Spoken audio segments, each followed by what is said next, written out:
గౌరవ సభ్యులు ఇసాక్ బాషా గారు, రాహుల్లా గారు మైనార్టీ క్వశ్చన్ వేశారు సార్. మొదటి ప్రశ్నకు సమాధానం లేదండి. ఇమాములకు మౌజన్లకు గౌరవ వేతనం 5,000 నుంచి 10,000 రూపాయలు ఇవ్వడం జరుగుతుంది సార్. రెండవ ఈ ప్రశ్నకు ఇమాం మౌజన్ వేతనాన్ని పెంచేందుకు ప్రభుత్వం వద్ద ఏదైనా ప్రతిపాదన ఉందంటే ఆల్రెడీ ప్రభుత్వం ఇస్తా ఉంది సార్. గత ప్రభుత్వంలో 5,000 10,000 ఇచ్చారు సార్. ఇంతకుముందు ప్రభుత్వంలో దీన్ని స్టార్ట్ చేసింది కూడా 2016లో మొదలుపెట్టారు సార్. పాస్టర్లకు కానీ ఇమాములకు కానీ మౌజన్లకు కానీ ఇవ్వడం. మళ్ళీ దీనికి ఇప్పుడు ఫైనాన్షియల్ కన్స్ట్రెయిన్స్ ఉన్నాయి కాబట్టి సార్ దాన్ని ఇప్పుడు 5,000 నుంచి 5,000 మౌజన్కు 10,000 ఇమాములకు ఇవ్వడం జరుగుతుంది సార్ గౌరవ వేతనం. మిగతా రెండు ప్రశ్నలు కూడా తావలేదు సార్.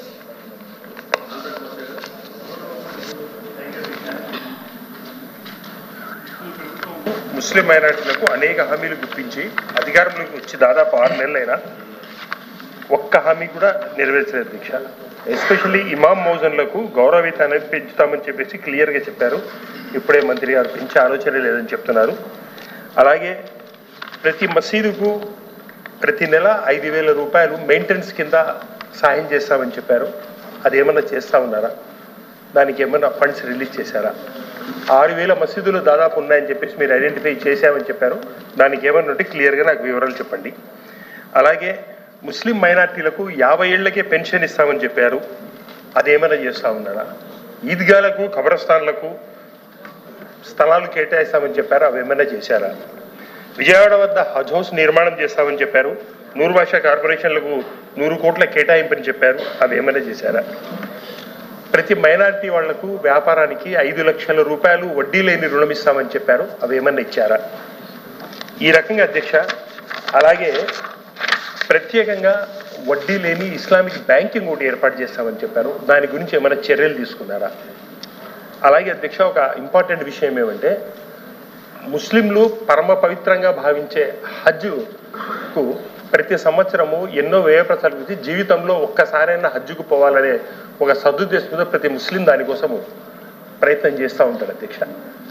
అటువంటి హజ్జు దాదాపు 2023వ సంవత్సరంలో జగనన్న ప్రభుత్వం వల్ల ఎంబాగ్రేషన్ పాయింట్ విజయవాడకు రావడం జరిగింది అధ్యక్ష.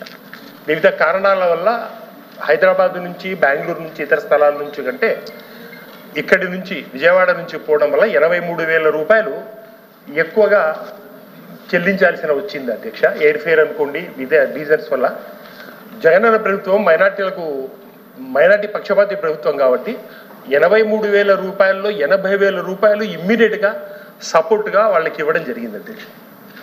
ఆ తర్వాత 24లో కూడా అదే రకంగా చేసే ఉద్దేశంతో మేము అడుగులు వేయడం జరిగింది అధ్యక్ష. తర్వాత ప్రభుత్వం మారిపోవడము, కూటమి ప్రభుత్వం రావడము, ఈ కూటమి ప్రభుత్వము వచ్చిన తర్వాత వాళ్లకు అప్పుడు 1797 హాజీలు ప్రయాణం చేయడం జరిగింది చేత మక్కాకు. వాళ్ళు వచ్చేంత వరకు వాళ్లకు ఒక్క రూపాయి కూడా ఇవ్వలేదు అధ్యక్ష. ఒక్కొక్క హాజీకి 68,000 రూపాయల నుంచి 80,000 రూపాయలు ఎక్సెస్గా అమౌంట్ పడడం జరిగింది అధ్యక్ష. ఆ డబ్బులు మీరు ఏమన్నా ఇస్తారా? ఎంత బాధాకరమంటే అధ్యక్ష దయచేసి ఇంకొక విషయం, ఇప్పుడు అంటే రాబోయే కాలానికి 25వ కాలానికి హాజీలు అప్లై చేసుకోవడం జరిగింది అధ్యక్ష. గత సంవత్సరంలో 80,000 రూపాయలు 68,000 నుంచి 80,000 రూపాయలు ఎక్సెస్ ఉండడం వల్ల ఈసారి అందరూ విజయవాడ నుంచి అప్లై చేసుకోకుండా హైదరాబాద్ నుంచి బెంగళూరు నుంచి అప్లై చేసుకున్నారు. విజయవాడ నుంచి ఎంత బాధ అంటే అధ్యక్ష, కేవలం 1991 మంది అప్లై చేసుకుంటే కేవలం 101 మంది హాజీలు మాత్రమే విజయవాడ నుంచి అప్లై చేసుకోవడం జరిగింది అధ్యక్ష. ఎందుకంటే గత ప్రభుత్వం ఇప్పుడు ఉండే ప్రభుత్వము ఆ అమౌంట్ రిలీజ్ చేయకపోవడం వల్ల మళ్ళీ వీళ్ళకి ఇప్పుడు 80,000 రూపాయలు ఎక్సెస్ పడుతుంది కాబట్టి హైదరాబాద్ నుంచి బెంగళూరు నుంచి చెన్నై నుంచి తీసుకోవడం జరిగింది అధ్యక్ష. కేవలం 101 మంది మాత్రమే విజయవాడ నుంచి తీసుకోవడం జరిగింది అధ్యక్ష. దీనివల్ల ఏమవుతుందంటే ప్రాబ్లం ఏమంటే అధ్యక్ష, ఈ రకంగా హాజీలు ప్రయాణం చేసేది పోతే ఎంతో కష్టపడి మేము తీసుకొని వచ్చిన ఎంబార్గేషన్ పాయింట్ కూడా క్యాన్సల్ అయ్యే ఇదిగా ఉంది. హాజీలకు దయచేసి ఆ ఫెసిలిటీ ఇవ్వాల్సిందిగా నేను అది ఏ రకంగా ఎప్పుడు చర్యలు తీసుకుంటానని అడుగుతున్నాను. అలాగే హజ్ కమిటీకి స్థలాన్ని ఏమన్నా విజయవాడలో